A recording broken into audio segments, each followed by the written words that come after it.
So ayan mga kadrama-rama, alam ko pong inaabang nyo po no, yung next na mangyayari dito sa Mailonggo Girl dahil sobrang nakaka-tense na nga po no, at saka nakaka-excite na nga din po talaga yung pinapakita ni director every episode dito dahil papalapit na nga din po talaga yung pagtatapos ng episode na to. At alam naman po natin mga kadrama na ngayon ay nagpanggap nga po talaga itong si Venice na siya nga po talaga yung anak daw ni Carmen dahil nga po sa kwintas na yun na nahulog dahil pinagplanuhan nga po talaga nilang mag-ina. At alam naman po natin mga kadrama na hindi po talaga sila magwawagi sa kahuli-hulihan mga kadrama dahil itong si Tata pa rin talaga yung magwawagi dahil si Nay Guapa or itong si Shirley pa rin po talaga yung magsasabi ng katotohanan dito kay Sir Gov na itong si Carmen ay best friend niya at talagang inihabili ni Carmen yung anak niya dito sa kanya. At dahil nga po talaga dito mga kadrama, itong si Tata mismo yung magsasabi sa kanila dahil magiging same nga po yung DNA nila ni Sir Gov at saka yung lola niya.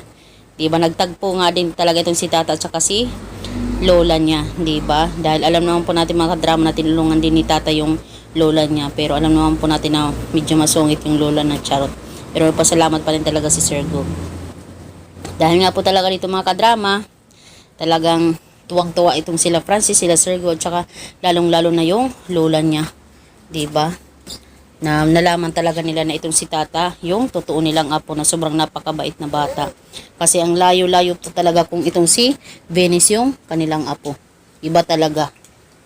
So mga kadrama, maraming salamat again sa palagi niyong panonood. Huwag niyo pong kalimutan na i-like, i-share, at i-subscribe yung aking channel para sa susunod na video mga kadrama is ma-update ko po kayo. Yun lang po mga kadrama. Thank you so much for always supporting my channel. Don't forget to please like, share, and subscribe my channel. Thank you so much.